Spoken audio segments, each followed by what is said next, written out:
L'ANSES, comme vous le savez, c'est une organisation créée par les organisations de personnes vivant avec le VIH, les organisations de la société civile.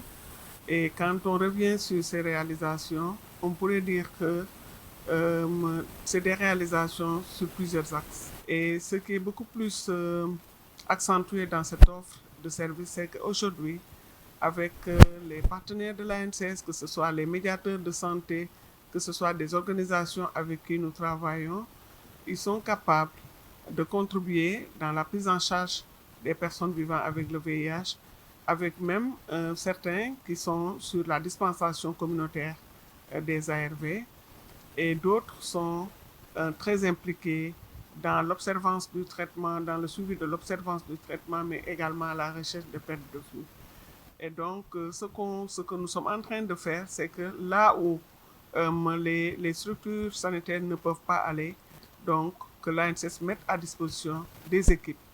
Et c'est pour parler des cliniques que nous sommes en train de mettre en place, des cliniques communautaires qui offrent l'offre de services aux populations vulnérables, mais des cliniques communautaires également qui se déplacent, qui sont des cliniques mobiles, qui vont partout et à des heures euh, qui ne sont pas quelquefois des heures conventionnelles même de consultation. Toujours dans l'offre de services, pour compléter tout cela, nous sommes en train de lancer la mutuelle de santé de l'ANCS. Et c'est d'ailleurs un grand événement et à l'horizon, c'est le 3. Nous allons lancer officiellement la mutuelle qui a déjà commencé à exercer pour compléter l'offre de services. L'ANCS, comme nous le savons, est une organisation de la société civile leader dans la riposte au VIH au Sénégal.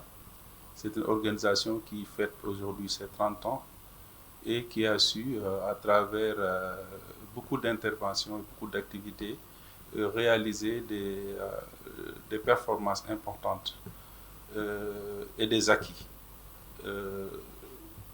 Ces 3 dernières années ont été marquées pour l'ANCS par une période de consacration de l'ensemble des acquis que nous avons.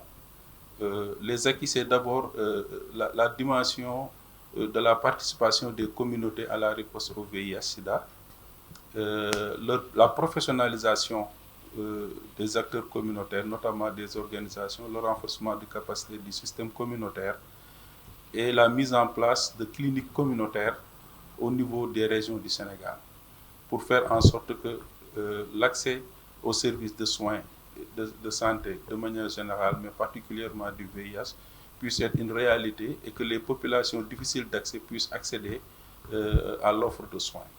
Je pense bien que le Sénégal fait partie des pays qui sont cités en exemple lorsqu'on parle de la maîtrise de la réponse à l'épidémie au sida. Mais cette réalité cache mal un certain nombre de phénomènes qui se passent et qui pourraient beaucoup être des contraintes pour l'atteinte des 3,90 d'ici 2030. Parce qu'il ne faut pas qu'on l'oublie. Nous avons dit que le Sénégal s'est engagé à atteindre les 3,95 d'ici 2030. Et pour ce faire, le conseil que je donnerais, c'est véritablement beaucoup plus de tolérance et moins de stigmatisation et de discrimination.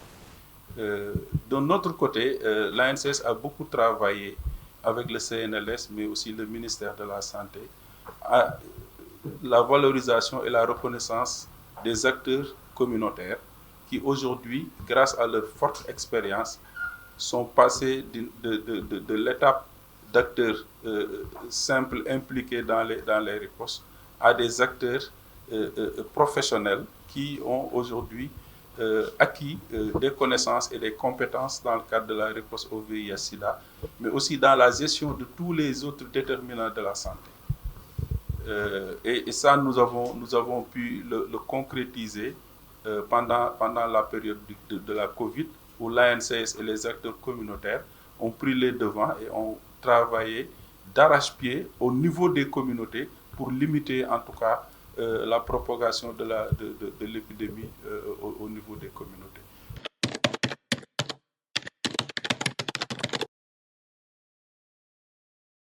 Il en est de même dans de nouvelles stratégies que nous avons eu à créer. Aujourd'hui, nous avons ce qu'on appelle la stratégie, dans la prévention, nous sommes dans la stratégie PrEP, qui a donné des résultats. C'est pour réduire drastiquement le taux d'infection chez des populations clés, comme les travailleurs du sexe, comme les hommes qui ont des relations sexuelles avec d'autres hommes. Et l'ANSES est la première structure communautaire qui a démarré la mise sous PrEP ici au Sénégal. PrEP, c'est la prophylaxie pré-exposition. Elle consiste un peu à, en fait, pour les populations très vulnérables et les personnes qui sont à risque, elle consiste à prendre des médicaments antirétroviraux pour ne pas être infectés du VIH. Donc c'est une stratégie qui concerne les personnes qui ne sont pas encore infectées par le VIH-Sida. Et la stratégie consiste justement à faire en sorte que ces personnes-là ne puissent pas être infectées s'ils prennent des risques. Donc c'est une stratégie extrêmement importante qui aujourd'hui est très bien développée. Et je dois dire qu'un des espoirs de l'élimination du VIH repose sur la PrEP, parce qu'aujourd'hui, la science est tellement développée qu'on est rendu à un moment où des personnes qui s'injectent la PrEP, ce n'est pas encore arrivé au Sénégal, mais dans certains pays ça a démarré. On peut s'injecter 2 doses de PrEP, une première dose de 6 mois qui te couvre tous les 6 mois, tu ne peux pas être infecté, et une deuxième dose pour les 6 mois qui restent. Donc en 2 injections, on est sûr de ne pas attraper le VIH pendant toute une année. Ça va révolutionner la réponse au VIH-Sida. Nous, en tant qu'acteurs de la société civile, nous avons fait un très grand plaidoyer lors de la conférence mondiale de lutte contre le sida à Munich, en Allemagne, où nous avons demandé que les laboratoires prennent ces médicaments-là et qu'ils les amènent en Afrique, et que aussi ce soit un accès universel pour tout le monde, que ça ne soit pas des médicaments très chers qui sont hors de portée des populations qui sont dans les pays en voie de développement. Il y a une stratégie qui s'appelle la réduction des risques. Et la réduction des risques est orientée vers des populations qui consomment des drogues et même des drogues injectables. Et de plus en plus, nous nous sommes rendus compte que cette cible se rajeunit de plus en plus. Les jeunes, en plus de ces drogues, créent même maintenant, ont la possibilité de mélanger des substances pour en faire de la drogue. Et vous savez que aussi, quel que soit Alpha, avec la mondialisation, certaines pratiques aussi, les jeunes sont trop connectés à l'Internet et ils suivent ce qui se passe dans le monde.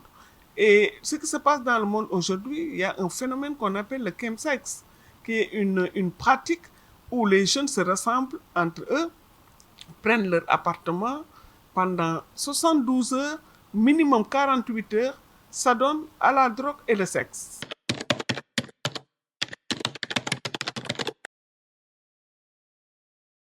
L'autre aspect que nous avons développé et qui est aussi important, c'est le renforcement du dépistage, mais aussi le ciblage du dépistage avec plusieurs formes de dépistage, ce que nous appelons le dépistage différencié, où aujourd'hui, toutes les personnes que nous ciblons, avec lesquelles nous travaillons, ont la possibilité de choisir par quel mode de dépistage du VIH ils vont le faire. Nous avons le dépistage par voie orale maintenant, l'autodépistage, les tests TDR, etc. En tout cas, une panoplie de types de dépistage que nous développons pour ne pas laisser en tout cas des populations en rade et offrir aux personnes qui en ont besoin des services, mais des services qui sont adaptés à leurs besoins. Donc ça, c'est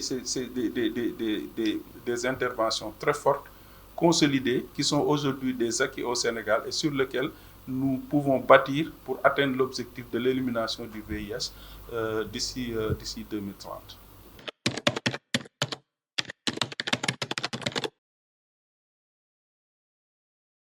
Certaines drogues renforcent l'énergie de la personne et augmentent son envie de sexualité.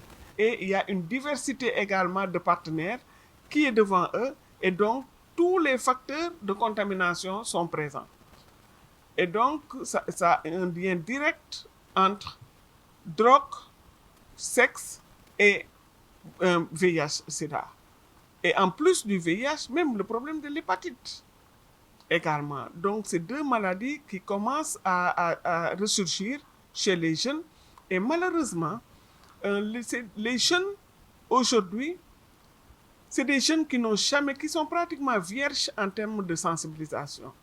C'est des jeunes qui n'ont pas connu des séances de sensibilisation et même qui n'ont pas connu d'informations structurées par rapport à comment se méfier, comment utiliser de manière plus responsable leur sexualité, etc. Donc, c'est des jeunes qui sont vulnérables, très vulnérables même, par rapport au manque d'informations, par rapport à l'ouverture vers de l'information extérieure qui leur montre ce qui se passe dans le monde, mais également de la disponibilité du produit.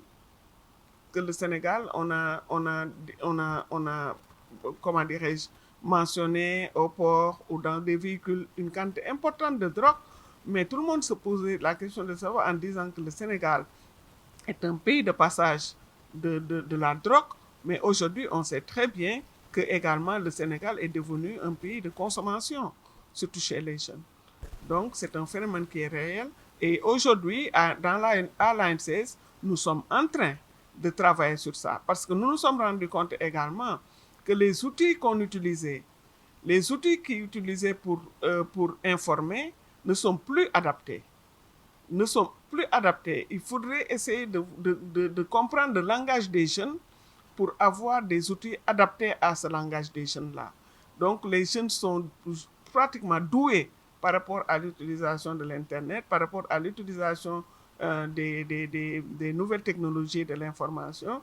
Il faudrait que dans les communications que nous sommes en train de vouloir établir entre jeunes, non seulement qu'on mette les jeunes au centre, qu'eux-mêmes qu'ils portent l'information, mais également que les jeunes nous aident à formuler l'information et à le transcrire dans leur langage. Nous l'avons essayé dans un projet qu'on avait, un projet Coradep, où nous avons travaillé avec le RISE pour mettre en place ce qu'on appelle Hello Ado, où c'était un dispositif de communication qui permettait aux jeunes de débattre sur leur sexualité, de poser des questions sur leur sexualité, de demander des références, des contre-références avec l'outil Hello Ado. Et je pense bien que ce sont en tout cas ces outils qu'il faut développer davantage et qu'il faut mettre à disposition de ces jeunes-là. Mais encore une fois, je crois que l'appropriation doit se faire par les jeunes.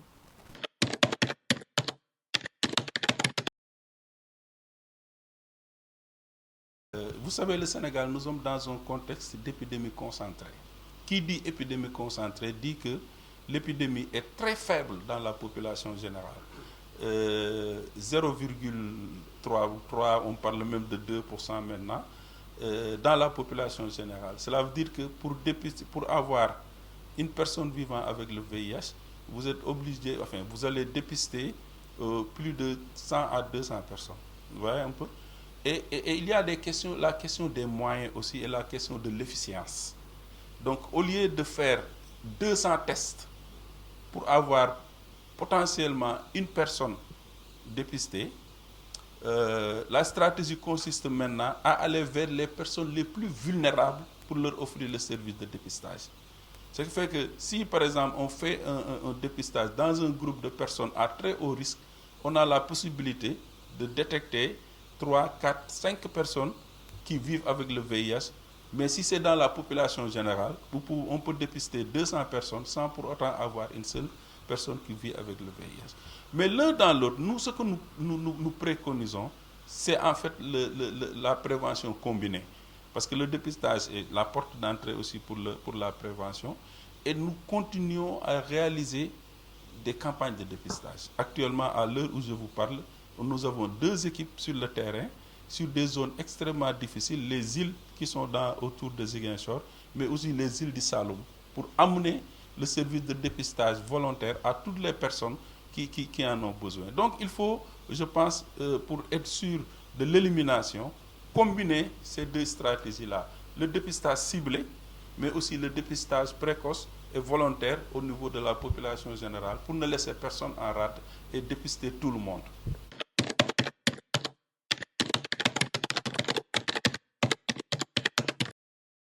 C'est une innovation, les cliniques communautaires, parce que c'est le fait d'apporter le service le plus près possible des personnes qui en ont besoin et de travailler sur la triptyque accessibilité, acceptabilité, mais portabilité aussi du service sans perdre la qualité. C'est une innovation majeure. Aujourd'hui, les cliniques communautaires de l'ANSS sont en train de faire tâche d'huile. On est en train de montrer la complémentarité avec le service de santé classique où nous venons en appoint, c'est-à-dire là où le service de santé classique atteint des limites, la clinique communautaire de l'ANCS, du fait de l'adaptation de l'offre de services, du fait de la disponibilité des acteurs qui y travaillent, parce qu'on a des acteurs du niveau médical, mais aussi des acteurs communautaires, du fait de cette disponibilité-là, des acteurs communautaires qui vont aller chercher des personnes vulnérables ou des personnes atteintes de VIH pour les ramener dans la clinique à des heures où peut-être le poste de santé ou le centre de santé est fermé. Ça, c'est des innovations de taille majeure qui nous permettent en tout cas de venir en complément, mais aussi d'aller toucher les personnes les plus difficiles d'accès. Donc actuellement, nous sommes au niveau où les cliniques sont très sollicitées, les cliniques sont intégrées au système de santé et nous sommes en train même de nous déployer aujourd'hui dans la région de Dakar où il n'y avait pas de clinique, mais la forte demande dans la banlieue fait qu'aujourd'hui nous sommes obligés de délocaliser même une clinique pour l'amener à Dakar afin de répondre aux besoins et aux sollicitations des autorités sanitaires. Celle de Louga vient à Thiaroye, au niveau du centre Jacques Chirac.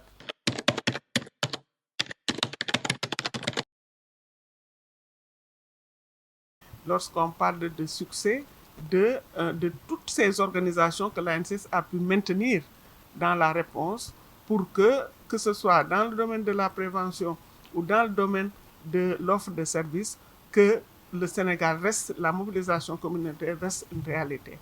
Et en termes de budget, c'est une organisation aujourd'hui qui a su mobiliser des budgets conséquents qui vont jusqu'à atteindre des milliards de francs CFA que nous sommes en train de mobiliser auprès des bailleurs de fonds et que nous mettrons à contribution pour accompagner le gouvernement du Sénégal. Et c'est important.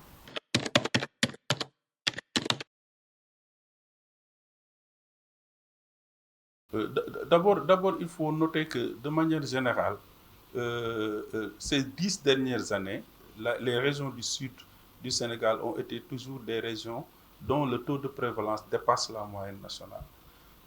Et cela, il y a des facteurs qui peuvent l'expliquer. D'abord, c'est des régions post-conflit. Avec le conflit qu'il y a eu dans cette zone-là du sud, pendant longtemps, les services n'arrivaient pas partout où les personnes se trouvaient. Ça, c'est un premier facteur. Le deuxième facteur, c'est que c'est aussi une zone transfrontalière. Et beaucoup de populations des pays limitrophes arrivent dans cette zone-là et se font prendre en charge au niveau des structures de santé du Sénégal, parce que l'offre de services, en tout cas en matière de lutte contre le sida, est beaucoup plus développée au Sénégal que par rapport à ces pays-là. Ce qui fait que ces personnes qui habitent dans les autres pays et qui arrivent dans nos centres de santé, quand ils sont comptabilisés, ils augmentent la cohorte des personnes vivant avec le VIH du Sénégal. C'est pour cela que nous avons l'habitude de dire que ces trois régions, que sont Sédhiou, Kolda et Ziguinchor, ont une prévalence sous-régionale dans une prévalence nationale. Parce qu'on ne décompte pas seulement les personnes malades du Sénégal vivant avec le VIH qui sont sénégalais, mais il y a aussi dans la cohorte beaucoup d'autres personnes vivant avec le VIH qui viennent des pays limitrophes, Gambie, Guinée-Bissau, Guinée-Conakry, etc., etc. L'autre facteur aussi, c'est des facteurs culturels, socio-culturels. Il y a beaucoup de pratiques qui peuvent rendre les personnes vulnérables au VIH-Sida, qui sont encore de cours au niveau de ces régions-là. Et cela fait aussi que, en tout cas, l'infection du VIH est beaucoup plus fréquente. Il y a la question des mariages précoces. Il y a la question de la pauvreté aussi, qui ont un impact sur les comportements des gens et peuvent amener, en tout cas, les personnes à avoir des risques pour contracter le VIH beaucoup plus que dans d'autres contextes.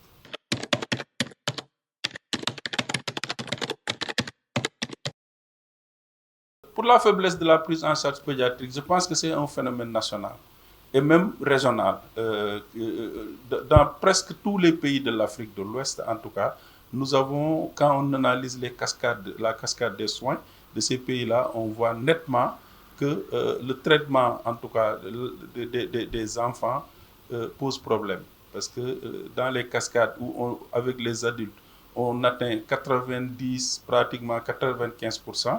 Chez les enfants, ça tourne autour de 50, 40, même parfois 30%.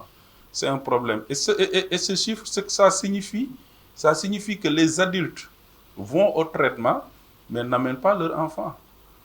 Et ça, c'est un problème. C'est un problème préoccupant, très sérieux. Et l'ANCS a développé depuis plus de 5 ans déjà des stratégies pour que les enfants puissent être pris en charge et qu'on puisse les amener au traitement le plus rapidement possible. Maintenant, nous sommes confrontés à des difficultés qui sont liées à la stigmatisation et à la discrimination. Vous savez, un enfant qui est malade, ou en tout cas qui est infecté au VIH, qui doit prendre des soins tous les jours, qui doit prendre des médicaments, etc., il a un traitement particulier au niveau social, dans la famille. Il y a beaucoup de questions qui sont posées à la maman, il y a beaucoup de gens qui observent, beaucoup de gens qui font des commentaires. Et cette pression-là, elle fait que souvent, certaines mères préfèrent ne pas emmener l'enfant aux soins pour dire qu'il est malade ou qu'il souffre de quelque chose. Nous avons raconté des cas où certaines personnes ont été même obligées de carrément déménager de leur quartier pour que la pression de la stigmatisation autour de l'enfant soit en tout cas anéantie.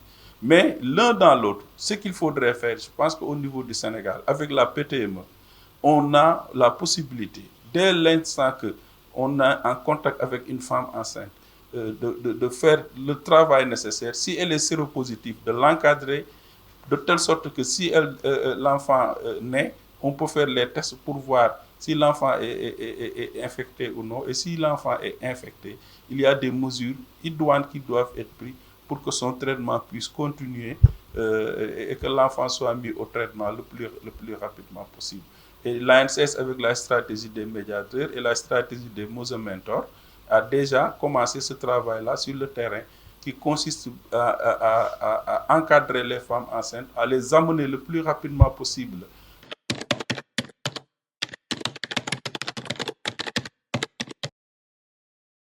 Quand la femme qui tombe enceinte est infectée du VIH, il y a une prise en charge qui se déclenche automatiquement très tôt et elle a même la chance de ne pas infecter son enfant.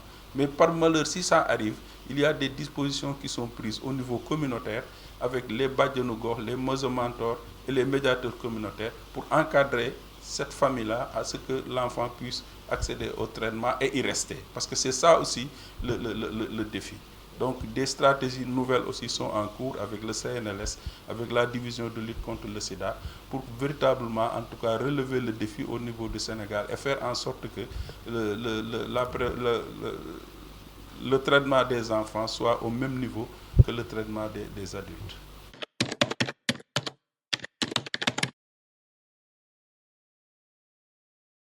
Donc, un très grand plaidoyer est en train d'être fait. La communauté internationale, société civile en tout cas, est mobilisée à ce que cette PrEP-là, cette forme de PrEP injectable arrive dans les pays en voie de développement, qui par ailleurs sont les pays qui payent le plus lourd, en tout cas, tribut de l'infection à VIH.